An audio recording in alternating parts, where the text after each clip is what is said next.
நமச்சிவாய். அன்பார்ந்த தனுசு ராசி அன்பர்களே, சனி பெயர்ச்சி ரொம்ப குரூஷியலான ஒரு பீரியடு. கவனமாக இருக்க வேண்டிய ஒரு கால சூழ்நிலை.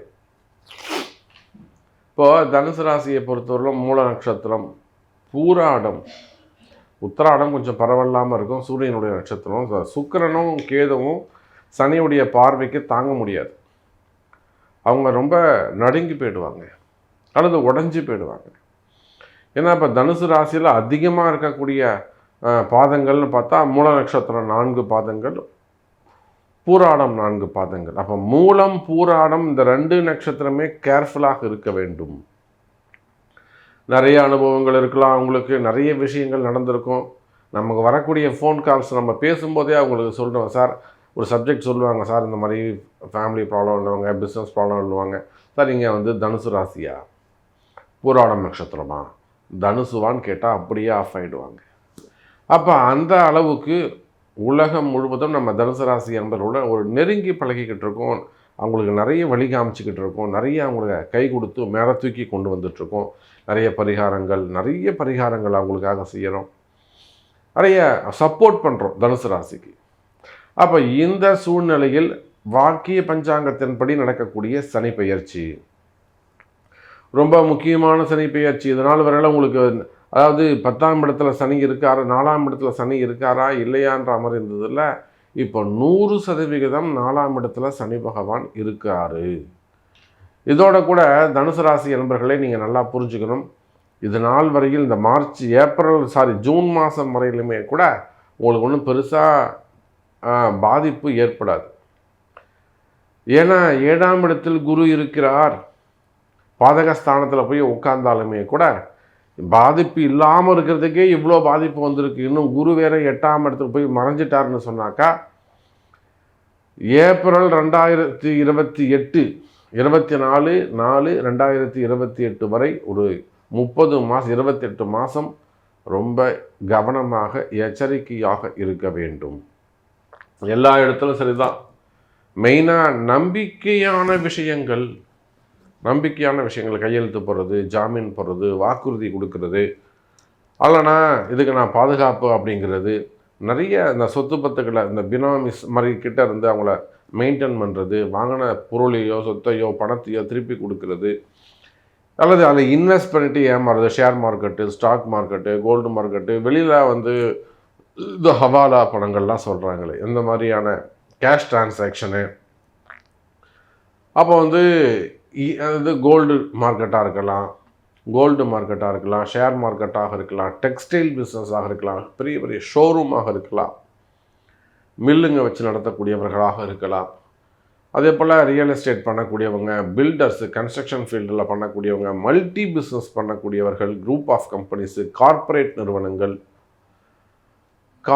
நிறுவனங்கள், அரசியல் தலைவர்கள், அரசியலில் ஈடுபட்டிருக்கக்கூடிய அரசியல் தலைவர்கள், அரசியல் குடும்பத்தை சார்ந்தவங்க, அதை பிஸ்னஸாக பண்ணக்கூடியவங்க, அதே போல் கலைத்துறையை சார்ந்தவர்கள், குருவுடைய வீடு, கலைத்துறையை சார்ந்தவங்க, மெயினாக ஸ்கூல் காலேஜஸ்லாம் வச்சு நடத்தக்கூடியவர்கள்.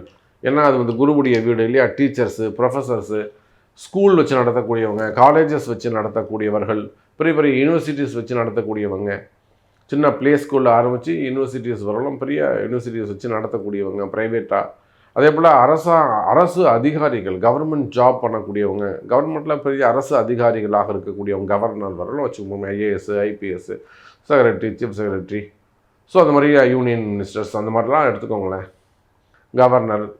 அப்போது தனுசு ராசியாக இருப்பார்களே ஆனால் அரசு அதிகாரிகளில் இருந்து ஆண்டி வரை சின்ன சின்ன தொழில் செய்யக்கூடியவங்க, கடைகள் வச்சு நடத்தக்கூடிய மெடிக்கல் ஷாப்பாக இருக்கலாம், ஹார்ட்வேர்ஸாக இருக்கலாம், ஒரு டெக்ஸ்டைலாக இருக்கலாம், ஒரு செப்பல் கடையாக இருக்கலாம், உணவகங்களாக இருக்கலாம்.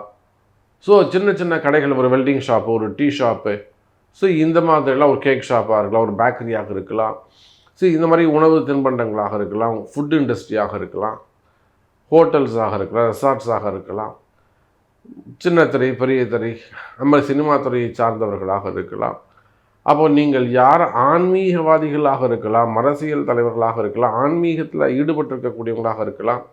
ஏன்னா தனுசு ராசியில் இப்போ கூட போன ஒரு வாரத்துக்கு முன்னாடி திருப்பதியில் ஒர்க் பண்ணக்கூடியவங்க ஒரு பெரிய உயர் அதிகாரிகளாக இருக்கும், ஒரு பெண் அதிகாரி. அவங்க தான் ஒரு பெரிய ப்ராப்ளம் அந்த ஒர்க் பண்ணக்கூடிய இடங்களில். அவங்க திருப்பதியில் ஒர்க் பண்ணுறாங்க.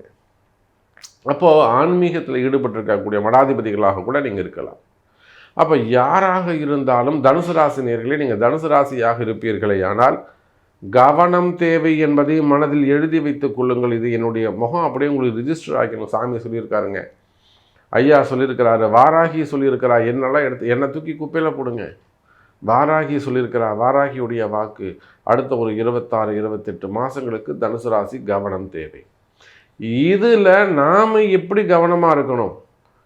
எனக்கு இந்த மாதிரி ப்ராப்ளம் இருக்குதுங்க சாமி, சார் எனக்கு இந்த மாதிரி பிரச்சனை இருக்குது, நான் கொஞ்சம் சேஃப் ஜோனில் இருக்கணும், எனக்கு இது டெவலப் ஆகாமல் இருக்கணும்னா இல்லை டேமேஜ் ஆகாமல் இருக்கணும், இது ரொம்ப பெரிய பாதிப்பு உருவாக்காமல் இருக்கணும், எப்படியாவது எனக்கு காப்பாற்றுங்க, இதுக்கு நான் என்ன செய்யணும்? இதற்குத்தான் உங்கள் பிறப்பு ஜாதகம் தேவை. அப்போ ஸ்பெசிஃபிக்காக ஒரு ஜாதகரை, அது ஆணோ பெண்ணோ, அவங்கள காப்பாற்றணும், அவங்கள பாதுகாக்கணும்னா தான், அப்போ தான் அதுக்கான ரகசியங்களை கண்டுபிடிக்கிறதுக்கு தான் ஜாதகம்.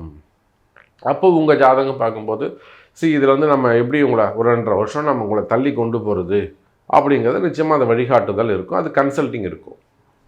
அதே போல் தனுசு ராசி நண்பர்களே, உலகத்தில் நீங்கள் எந்த மூலையில் இருந்தாலும் சரிதான், உங்களுக்கு ஒரு நன்மை, உங்களுக்கு ஒரு நல்லது. நான் சொல்கிறத கேளுங்க. உலகத்தில் நீங்கள் எந்த மூலையில் இருந்தாலும் சரிதான் தனுசு ராசி என்பர்களே, உங்களுடைய கடன் சுமைகள், கடன் பிரச்சனைகள், வம்பு வழக்குகள், மனக்குழப்பம், மெயினாக மனக்குழப்பம், ஒரு டிப்ரெஷனாகவே இருக்கிறது, மனசில் ஒரு பயமாகவே இருக்கிறது, அடுத்து என்ன நடந்துருமோ, அப்படி இருக்குமோ, இப்படி இருக்குமோ, அது ஒரு வம்பு வழக்காக மாறிடுமோ, ஒரு போலீஸ் கேஸாக மாறிடுமோ, அல்லது வேறு எதுவும் என்கொயரிஸ் வந்துடுமோ, ரைடு சம்மந்தப்பட்டதாக என்கொயரிகளாக மாறிடுமோ. அந்த மாதிரி மனசில் ஒரு பயம் இருக்குமே. ஆனால் ஹெல்த் இஷ்யூஸு, உடல்நிலை ஆரோக்கியம், அப்போ அந்த மன பயம் நீங்கணும், மனக்குழப்பம் நீங்கணும் அப்படின்னாக்கா உங்களுக்காக தனுசு ராசிக்கு உலகம் முழுவதும் வாழக்கூடிய தனுசு ராசி அன்பர்களுக்காக இந்த மார்ச் 6ஆம் தேதி ஒரு சனிப்பெயர்ச்சி பரிகார ஹோமம் நடைபெறுகிறது. இந்த பரிகார ஹோமத்தில் உங்களுடைய பெயரையும் நீங்கள் ரிஜிஸ்டர் பண்ணிக்கணும் அப்படின்னு ஆசைப்பட்டீங்கன்னாக்கா நிச்சயமாக உங்களுடைய பெயரை கீழே தெரியக்கூடிய நம்பருக்கு ஒரு கால் செய்து உங்களுடைய பெயரை பதிவு செய்து கொள்ளுங்கள். நிச்சயமாக சனிப்பெயர்ச்சி பரிகார ஹோமம் மிக சிறப்பான முறையில் நடைபெறுகிறது. ஸோ இதில் உங்களுடைய பெயரை பதிவு செய்து கொள்ளுங்கள், அதற்குரிய கட்டணத்தை செலுத்தி. அப்போ இந்த 2026 வாக்கிய பஞ்சாங்கத்தின்படி நடக்கக்கூடிய இந்த சனிப்பெயர்ச்சி தனுசு ராசி என்பர்களுக்கு கவனம் தேவை என்பதையே 80% எடுத்து சொல்கிறது. ஆனால் கவலை வேண்டாம் தனுசு ராசி என்பர்களே, இதிலிருந்து நீங்கள் உங்களுக்கு என்ன மாதிரி ஆலய வழிபாடுகள், எந்த கோவில், எந்த சிவபெருமானை வழிபாடு செய்தால் மேக்சிமம் உங்களுக்கு நிம்மதி கிடைக்கும் என்பதை, அந்த பிறப்பு ரகசியத்தை உங்கள் பிறப்பு ஜாதகம் பேசும். நல்லதே நடக்கும்.